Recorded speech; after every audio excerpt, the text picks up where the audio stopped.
Okay, guys, I really did not plan on going this deep into this series on dopamine because we have so many research reviews on motivation and goal acquisition and all those great social psych and personal psych topics. But by the end of this, I'm going to show you why I'm kind of drawn to this almost more than the biochemistry part.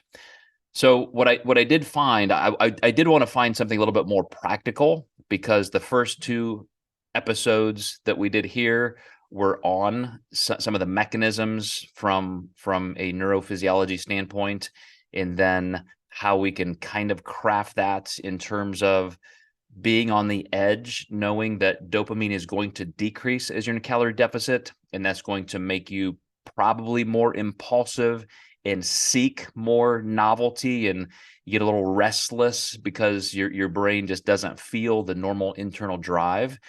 And then in the first part of this series, we talked about how there is a tension between positive and negative goal seeking, negative consequences, positive, hopeful things that you're looking forward to attain. So all of that I'm not going to rehash. That's in the first two episodes. But this gets into a little bit more how-to information, especially because it tackles a little bit of a parallel in the positive versus negative, in that should you focus more on just the skill, the how-to aspects of dieting properly. We all like to say we're evidential and science-based, but then you have the people who say, no, it's all about the internal movement, the psychology, the motivation, which I don't disagree with. But I found a study that really contrasts that directly, and it was pretty impressive. So this I found in one of the seminal journals in the entire world is Nature, and this was published there, as well as the International Journal of Obesity. So a lot of heavy hitters looking at this one in terms of just peer review. But let's dig in here, and I'm going to show you. I also pinned a second study on the back end of this, just briefly, to show you a little bit of an extension. But this particular study, they did I say that right? Let me see that. Oh yeah, the first one. Yeah, this was the first one. So the second one was this motivation and weight loss. That this is so this one is study number 2. Just I'm going to push this to the side. Journal of Nutrition, Education, and Behavior. That's what we're going to talk about at the very end. So in this first study we're going to look at, they actually interviewed a couple thousand people to see who might fit this study. They ended up with 338. Interestingly, another thing that I want to put to the side, because it really has nothing to do with this study, these were 338 women who were incontinent. And the reason they chose this study group, they were particularly looking at, I mean, this is an organization, the Program to Reduce Incontinence Through Diet and Exercise, PRIDE. They're looking for ways to help people who are overweight and incontinent and have those kind of pelvic floor issues to see how they can be helped through nutrition exercise. So again, has nothing to do with incontinence.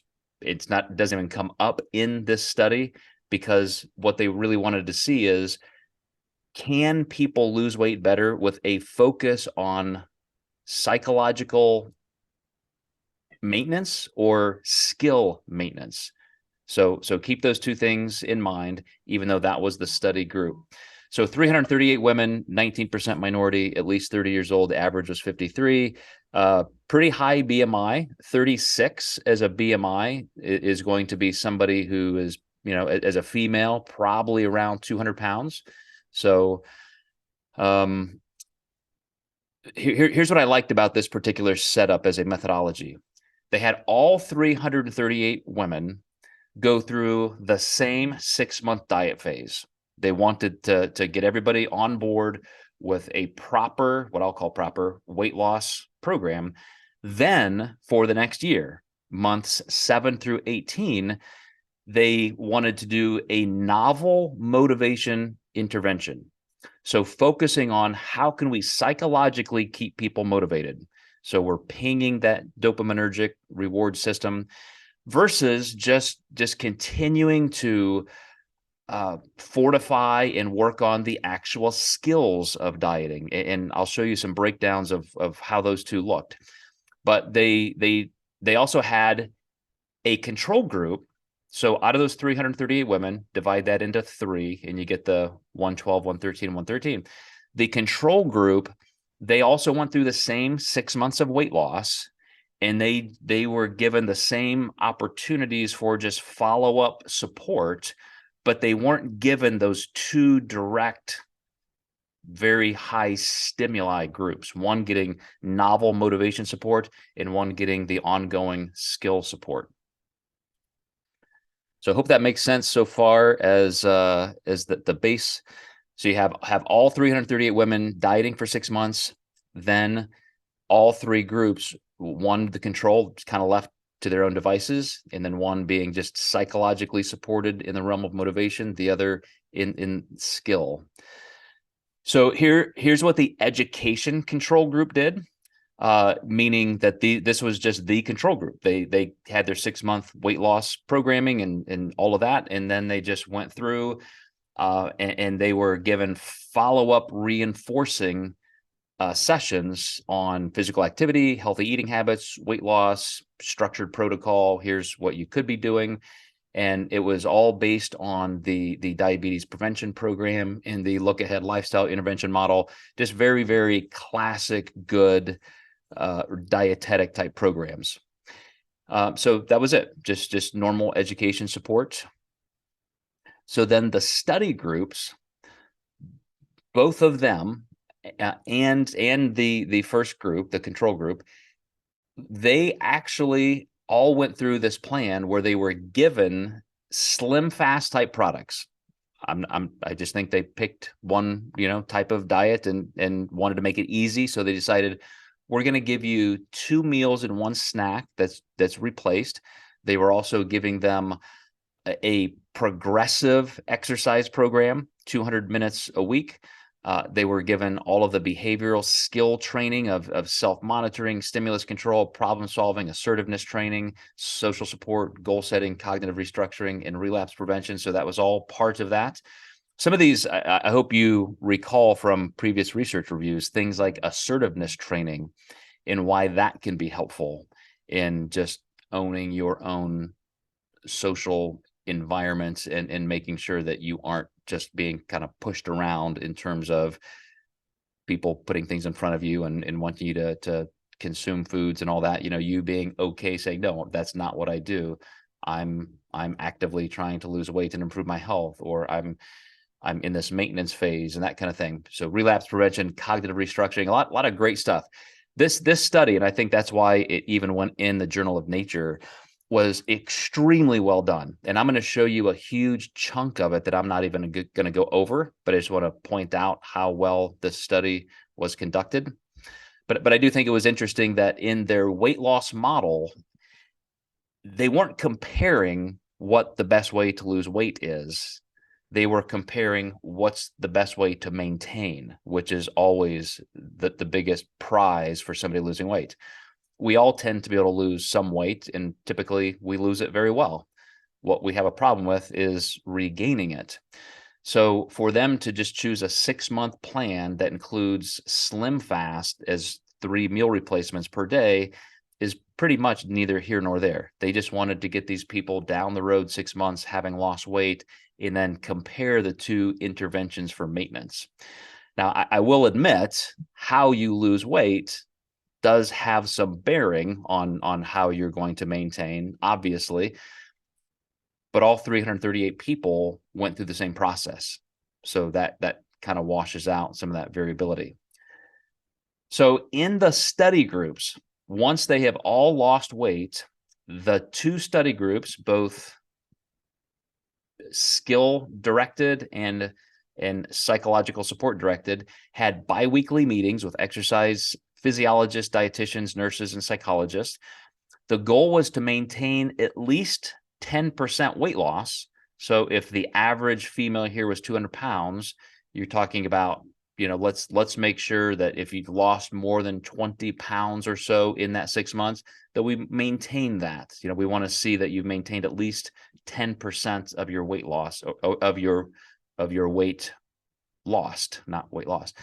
They had self-monitoring journals. Their exercise goal was still to maintain 200 minutes a week.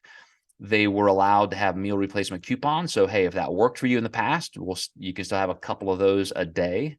So that was available to them. That's an interesting part of a lot of research that we've gone over in our research reviews, is how ongoing support is offered. And it comes up again here in that certainly people had the opportunity to just not be involved, in these biweekly meetings. And so this is mentioned. There is some correlation to how many people did or did not show up with good attendance.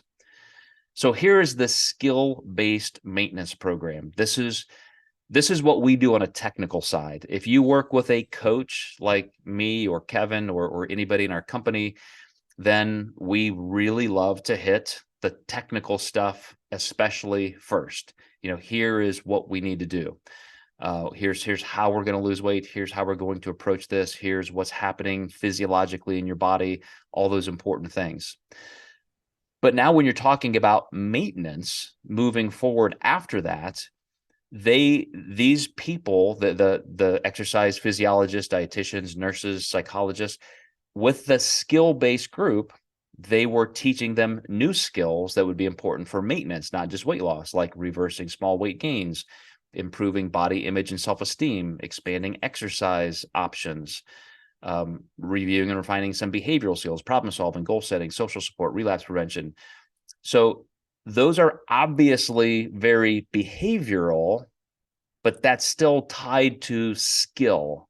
That's not motivation. That's skill development. So that's that one study group. So we have the control group that's out there on their own. Everybody's lost weight, and control group's just doing what they want to do. The skill-based group meeting biweekly, and they're covering things like this. We're just hammering home, tactics and strategy and technique and things you're going to need to know. Now, on the motivation focus group, they were not getting that information. They were not getting the how-to information. They were getting discussions on increasing and sustaining motivation, strategies based on theories and methods to strengthen satisfaction with progress. We've talked about that in our research reviews, your contentment, life satisfaction, life contentment. So cultivating an identity, we did an entire series on that, cultivating an identity as a successful weight loser. Eliciting personal motivations for engaging in long-term behavior change efforts and supporting autonomous self-regulation, developing an enriched array of non-food related reinforcements and self-care activities to increase motivation to engage in non-food related activities. So you guys have all heard a lot of the movements and focus on intuitive eating in culture now, especially diet culture. And that a lot of that is tied to this. So we're not going to specifically, if we went back one slide, talk about all these tactics on if this, then that, like do this. Here are all your tools to work on the things that might arise. Here, they're focusing on things other than that, the very psychological, just motivational type things that don't necessarily have a lot to do with food directly. So those are the three groups. They've all lost weight after 6 months, which I should have here in the next slide. Yep. So the 0 to 6 months, that was the active weight loss phase. Both study groups lost almost 8 full % of their body weight. So an average of 17 pounds. The control group, which were not getting those direct interventions, but they were getting the general education, like I said, the diabetes prevention program and look ahead. So they lost about 3 pounds. So there's already something to discuss. When you're getting active counseling of some sort, active coaching, active support, here's what's really interesting, because it literally was exactly 7.98% lost for both the motivation group and the skill group. each group lost the exact same amount.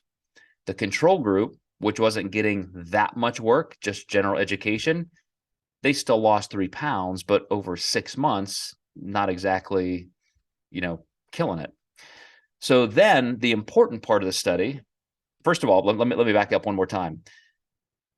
I think this also creates some credibility for this study in the fact that since they wanted to get all 3 groups through this weight loss phase to then study what they wanted to study in the maintenance phase, the 12-month maintenance phase, to literally get there with the exact same weight loss, I think really shows that you're now set up to have a really good comparison, because now you're gonna see exactly how each group takes off with just these 2 interventions. So in the 6 to 8 months, or 7 to 18 months afterwards, so now it's just the maintenance phase, the skill-based group gained almost 6 pounds. The motivation group gained almost 6 pounds. And here's an irony. The control group, they actually lost a little bit. So the people who weren't getting any intervention, they didn't do nearly as well in the active weight loss, but they kind of still trickled onward to a little bit of an extra loss. So let's talk for a second about just diet fatigue, perhaps.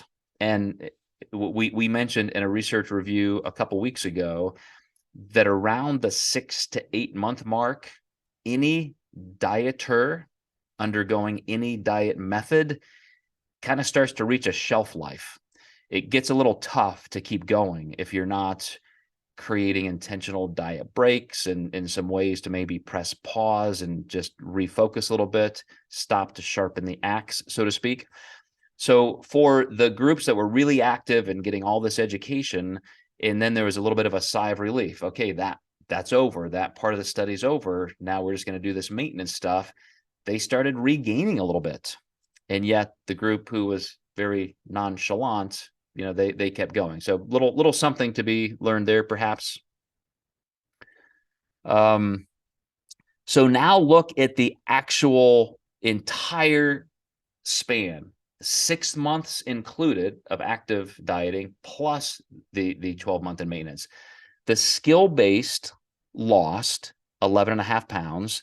The motivation group lost 11.75 pounds, and the control group, still right about that 3% mark. So the entire analysis and discussion of this study wasn't necessarily to say one is better than the other. It was to see if this type of motivational work could stand up. Is there anything there? And in fact, when you look at it, and I think this was a big part of their discussion. Let me skip ahead a little bit here. I'm going to come back to this in a second. Just as discussion points, the researchers decided, we didn't really prove that one is clearly better and superior, and so that should be what we do. It's just that the motivation-focused outcomes, when you really want to hit that, it does provide an attractive alternative. So maybe some people don't get into the science quite as much, or they don't respond to the technical, but they really feel like that intuitive eating, let's just work on you. Let's just work on the psychological behavioral components of things that aren't necessarily food related.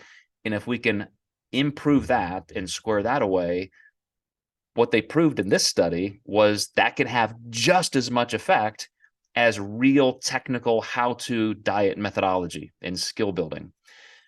Another thing that they mentioned that I thought was really good of them was the skill-based outcomes.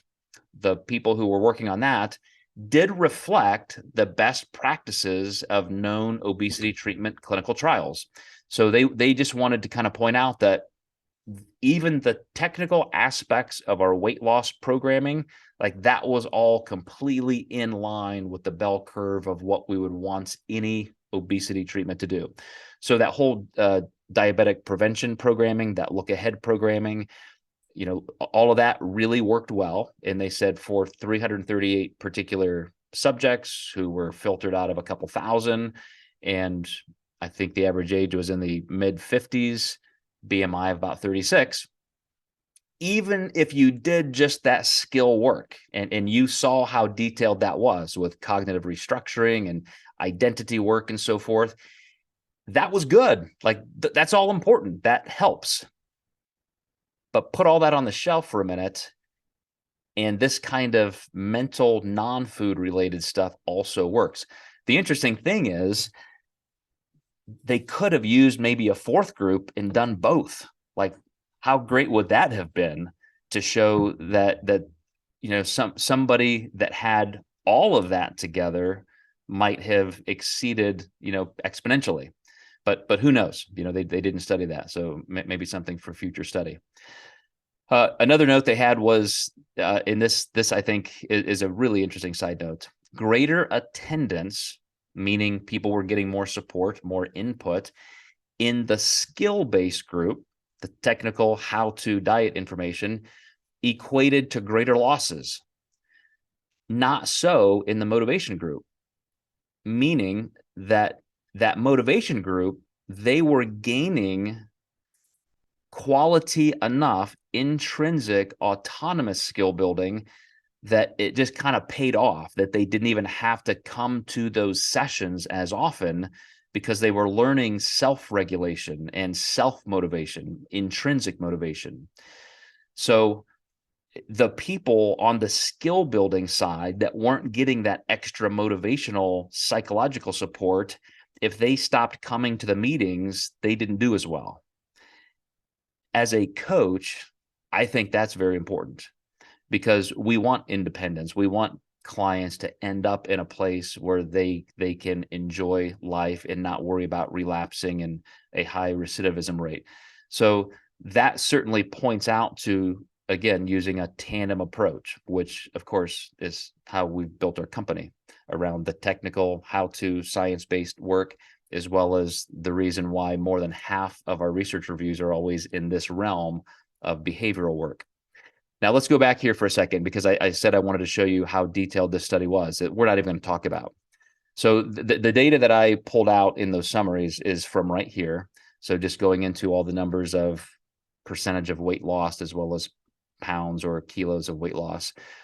But then one of the things that I'm not even extrapolating for you guys because it's just not relevant to what we're discussing is that in the motivational training itself, they broke it down into some of these skill acquisition components, and based on different psychological surveys used commonly in research, they looked at different qualifying levels. What different subjects, if they excelled in some areas, how much better they did with their weight loss and so forth. So even down here again, which I just love this category, weight loser identity, because I'm so big on all of us creating an identity that's more useful for us. The stories we tell ourselves, the self-talk, whether it's positive or negative, so much of our reality is just what we choose it to be based on how we think of ourselves and speak about ourselves. So part of their study on the motivation side was working on that identity component. So anyway, we're not going to go into that, but it's there if you're interested. So now real quick, because I wanted to leave a lot of time, I do plan on this being the last episode in this series. This was just one of the studies that I read and picked through as a contender to talk about today. And even though I'm not going into this one deeply, they made a really good discovery and point here. So I'm not even going to go deep into the study itself. I'm just going to give you kind of a summary. But this was all questionnaire based, online, web based. They did have a face-to-face initial consult, and then these people would check in weekly with the surveyor, and there were follow-ups and so forth. I'm sure you guys have all been things like that, like the Census Bureau. You're just having to update things.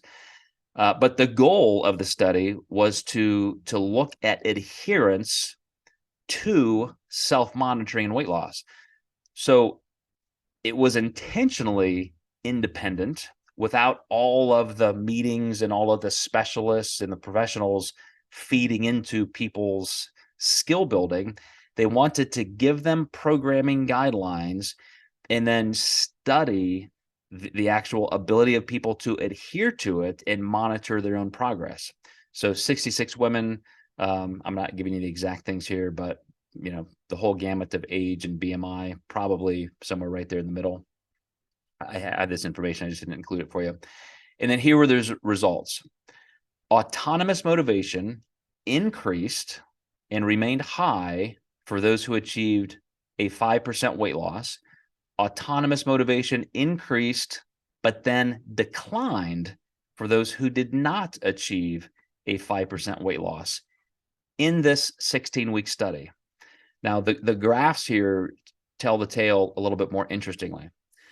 So the autonomous motivation group on the top versus the controlled motivation group on the bottom in the 16 weeks in the program. So those who were high achievers had intrinsic levels of motivation that were, just part of the survey. They exceeded in weight loss. You can see they were above 5%, above 5 on the motivational level on that particular type of survey. That's how they qualified them in that group.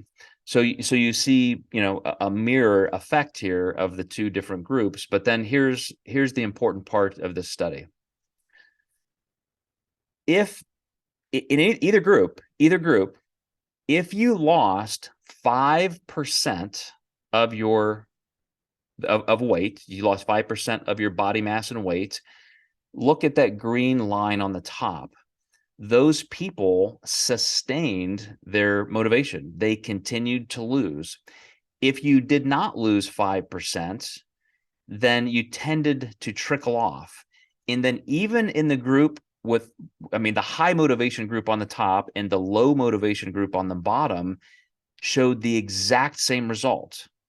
So whether you have a high regard of intrinsic motivation or you don't have quite as much intrinsic motivation, if you didn't get off to a good start, I'll put it that way, if you were not seeing the results that you necessarily wanted that would keep you interested, then things started to decline.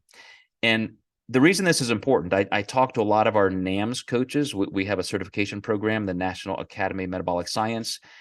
And throughout the week, I spent a good portion of my time helping them with exam preparation, going through the curriculum.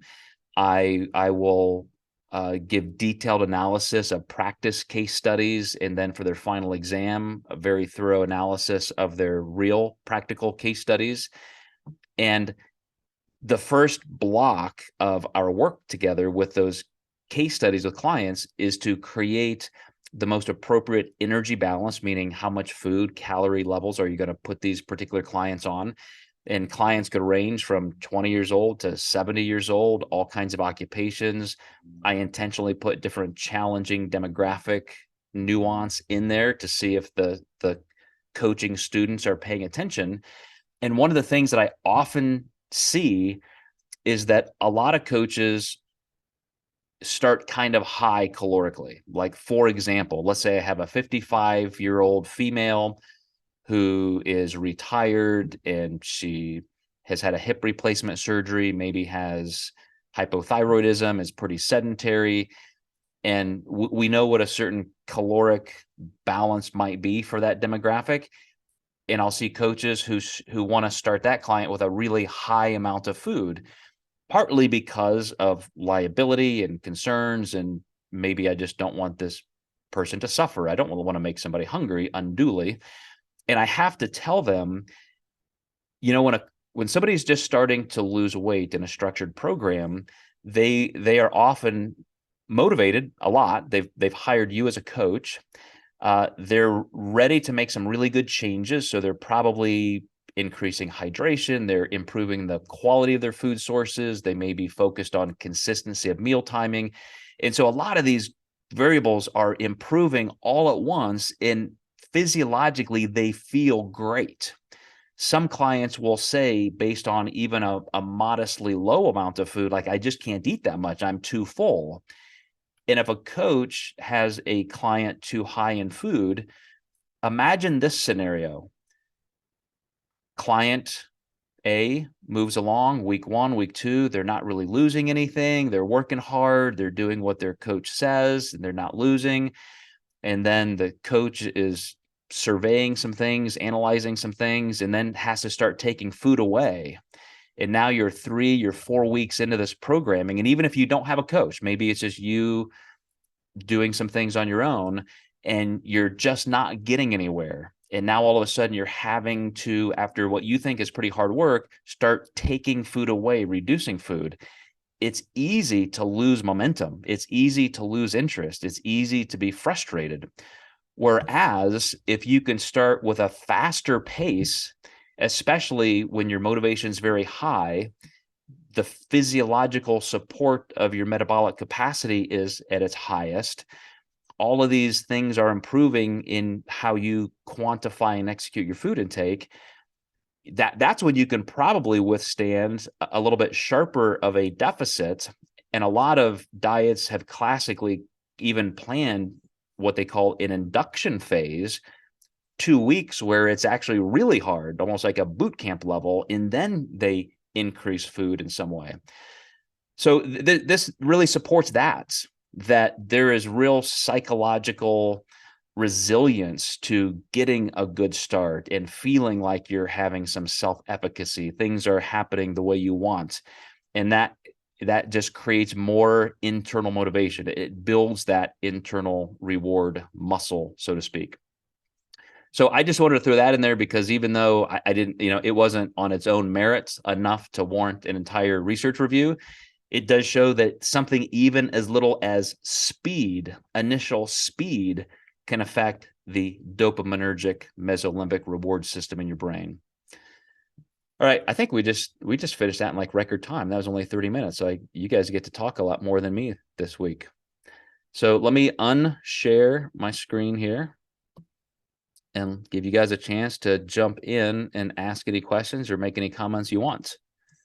But my takeaway after this, first of all, confirms the fact that me as a coach and what I teach our coaches is to, of course, work on the skill building and all of the technical knowledge of proper physiology and weight loss, but also all of these things we keep coming back to in terms of intrinsic motivation and goal acquisition and goal pursuit. Like that all matters. You can even put the technical stuff on the shelf and only work on the psych part and still get phenomenal equal results. So let's do both. Let's work on both. And I think we'll always have the best outcomes. Any thoughts or questions? I think Tony there is unmuted. Yeah, Go I ahead. have one, Joe. Sure. And again, I absolutely agree what you're saying since I've just been on this program and with the aggressive diet that you sent me psychologically, knowing that I'm working with you and what's ahead, it's motivated me. So the diet really, I mean, I've been excited about it. However, question for you. I work 3 nights a week up until like 8 or 9. So I kind of sent you a little email before, but is that okay to mix in my dinner and my last snack at 8:30 at night? Again, still consuming the exact diet that I'm on, but again, I have no choice because I cannot eat when I'm working at the golf course. So my question is, would that hurt me, or should I modify my diet towards that dinner and last snack? Great question. And there are two ways to approach this, at least two ways. And I think as your initial contrast, for anybody who gets to the end of the day, whether it's because of work in your situation, or maybe they just weren't quite as hungry, it is a common question to say, well, is it the total energy balance of the day, the macronutrient profile? Should I just pile that food in, even though I wasn't hungry, or maybe I'm going to bed in an hour or two? And the answer is no. You can certainly just have a little bit more modest amount of food for that day and end up a little bit under your calorie targets, as long as you feel okay. Uh, Right. if you're super hungry, then over time, when you're looking at weight loss and food consumed in a week or a month interval instead of just a day, you see that those 24-hour marks aren't necessarily the biggest deal. So I would say, on a night that you are famished, feel free. Okay. A lot of people ask this question related to even training. Like, I train at 8 o'clock at night, and I'm going to bed at 10, but I know now I have all that catabolic activity and I need to recover. So, but I'm not, quote, supposed to eat a lot of food right before bed. And that's when I would say, well, maybe it's not the best to eat a ton before bed, but you just trained excessively hard. So that's kind of a caveat to that. So Right. couple ways to approach it for sure. Okay. Right. Thank you. But we'll talk about that too, one-on-one, Tony, as you go, and we can experiment a little bit and see how you Okay. feel. And if there's any way on those days where, even if it's just sneaking a little extra snack in earlier, Mhm. it's not part of your normal day, but on those nights, maybe you do just find a way to get a little bit in more earlier. Right. And I guess the positive with that though is I'm constantly on the go, walking, lifting and all that. So it's not a sedentary job. So I guess that's kind of a plus at this point. But Yeah, yeah, look forward to talking with you some more on that. exactly. Great question. And that's the whole thing, is just communicating as we go and seeing what Okay. works best for you. Sounds good. Good deal. Yeah. Jen, are you jumping in? Good to have you here, Dr. Souders. I'm jumping in. I have to leave fairly soon, but yeah, busy morning today. It's kind of crazy. What I was really curious about was I thought it was really interesting with that control group where they continued to trickle down on their weight loss at 18 months. And really what spiked my interest was 18 months. Is that really, is that really a telling point? I would have been curious to know how it went if you followed people out further. Because the risk there is looking as though it could be that those people had a weight loss, they regained some, but then they sustained at a lower level. Or was it just that they were failing? And if you'd have followed them to 24 or 36, would they have wound up worse? Because we know about the yo-yo effect. And I'm not sure what's really the best way to deal with this with clients when they get their wings and they've achieved, and people have been working with them for a long time and they've gotten a lot of both skill building, education, tools, motivation. Is it reasonable, or would it not be potentially good practice to, as a coach, consider like a 1-year follow-up with a former client to see how things are going, and maybe stave off problems before they get too far out of hand? I'm just curious about your thoughts on that. Yeah, wow, a lot of great questions. So I have been surprised at some studies that do go out, as this one did, 18 months. We did a research review on one that even had a 2-year follow-up. And I think beyond that, you're really into a longitudinal study, like the Harvard Happiness Review 85-year study. Yeah. And it's just like that's a whole beast in itself. That's an entire generational epoch. But then I also think of the University of New Zealand, the Institute of Technology, where Dr. Helms used our client base to do a couple different studies, and the clients who did the best long term, technically the best with weight loss maintenance, as well as their report of it qualitatively, they said the coaching, the connection, the deep relationship building that they received is exactly the primary driver for their long-term success. And so you bring up almost an entrepreneurial perspective of then how to do that.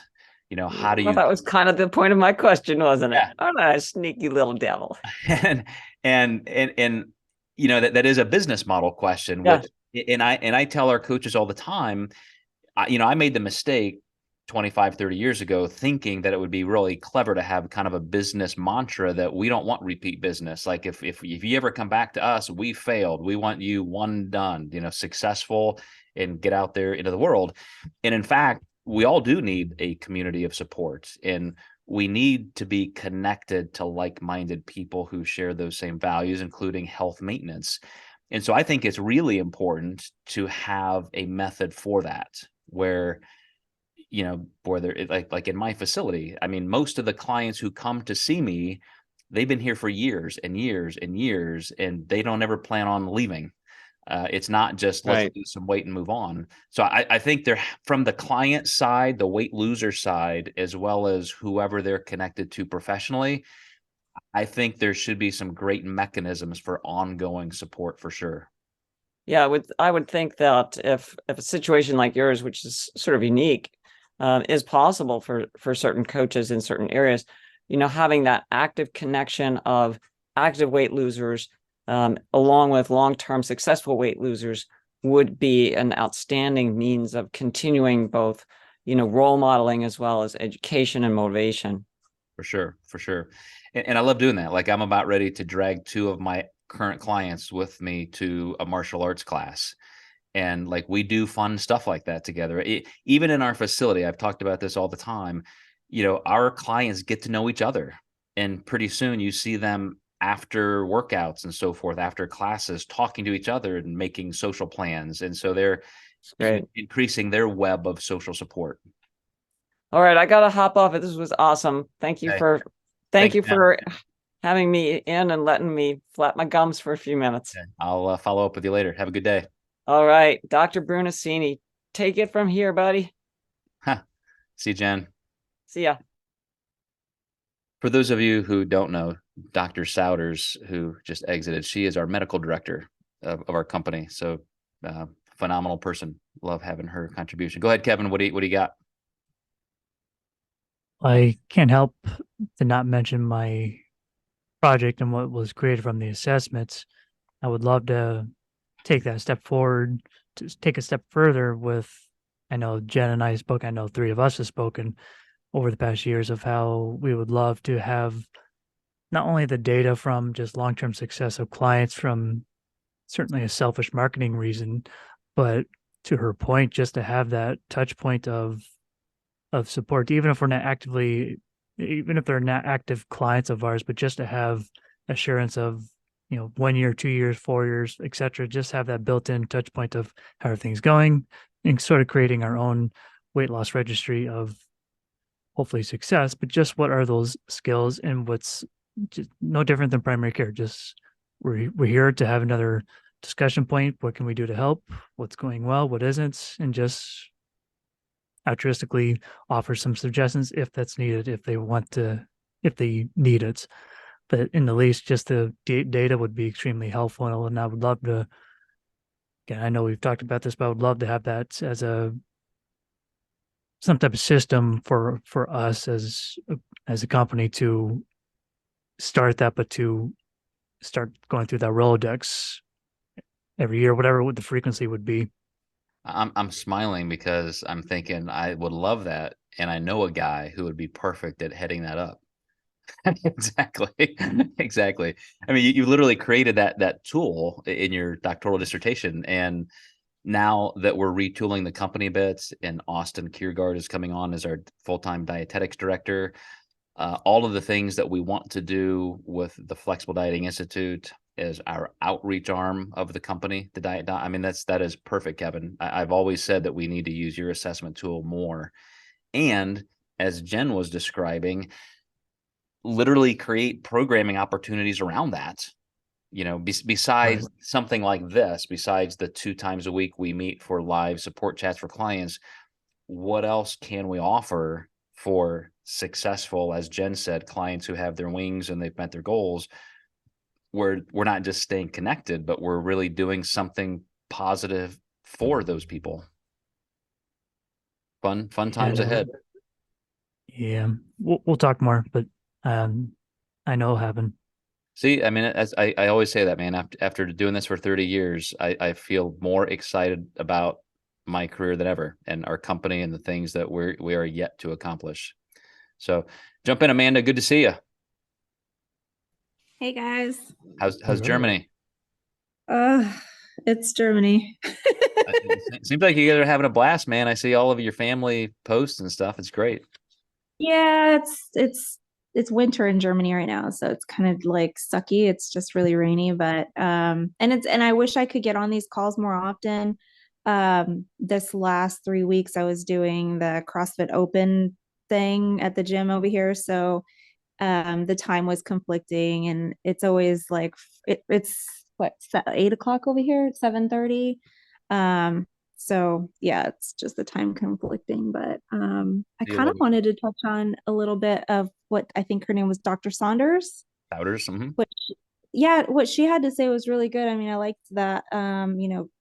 Reaching back to people who you've kind of already, oh, they've spread their wings and moved on, right? And that kind of hit home for me because I felt like, like I accomplished what I was aiming for. And at this point in my life right now, especially being in Europe, it's way harder nutritionally to stay on track than it was in the States. And people are always like, "What? How is that possible?" It's like the physical part, getting to the gym, working out, that's so easy for me. Like I enjoy doing that. I love getting my pump. I love doing cardio. It's after when I'm just like my friends are like, "Hey, let's go on this wine market tour." And like when I tell you the alcohol out here is like flowing, they might as well just give it away for free. I mean, like I could go buy a bottle of wine for like $3. It's just like this is insane. So it got to a point where I was like, okay, I just need to stop. And if you go out to a restaurant, you try to enjoy yourself, with your friends and your family, and kind of what you were talking about, Joe, like setting those standards of like, no, I am not doing this. I'm trying to lose weight. I'm trying to stay on track. That works into a certain point, because if you go to a restaurant and you tell your German waiter, hey, can you substitute this or can I only have this? They look at you like you're fucking crazy. Like, no, we can't put the dressing on the side. Like, you can't. It's already in there. Like, Yeah. it just makes life a lot harder out here.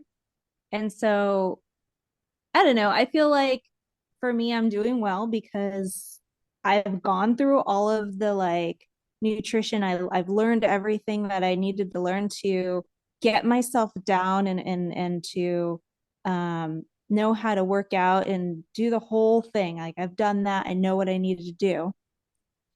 But being out on my own, and how long has it been? Almost a year since I started the comp prep from last year. I don't know. I just feel very like I'm not where I thought I would be. Hmm. Well, And it's hard because I know I shouldn't compare myself to other people, but I do. And there's this part of me that's like, well, I should have done this, but here's where I am. And I just kind of like, I tell myself, well, it's okay because you got to live your life. You have to be happy. Like there has to be like that medium. And that's kind of where I'm at as a client right now, being that far out from my accomplished goal.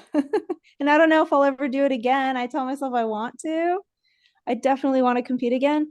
But whenever I come out of that comp prep, I always get down on myself. And it's such a crazy mind game when you start to gain that weight back. So, and that's why maintenance is so much more difficult for most people. When you are actively losing weight, even though it's costing you much more deeply physiologically, based things like you're in the calorie deficit, your dopamine is decreasing, things like that. All of a sudden you realize that those extrinsic goals, that date on the calendar or that active process of working and exploring, like that is the excitement part that pushes us. And then when it's not as imminent, it becomes harder because now other parts of life crash in. And so you going all the way back to the fact that the dopaminergic mesolimbic reward system is not only, kind of halfway between our executive neocortex and the limbic system, but also has branches into the hippocampus, memory, and all that, shows that you really do have to focus on that identity change. These are my new parameters. This is what I will allow. This is what I won't allow. It's part of my internal emotional value system.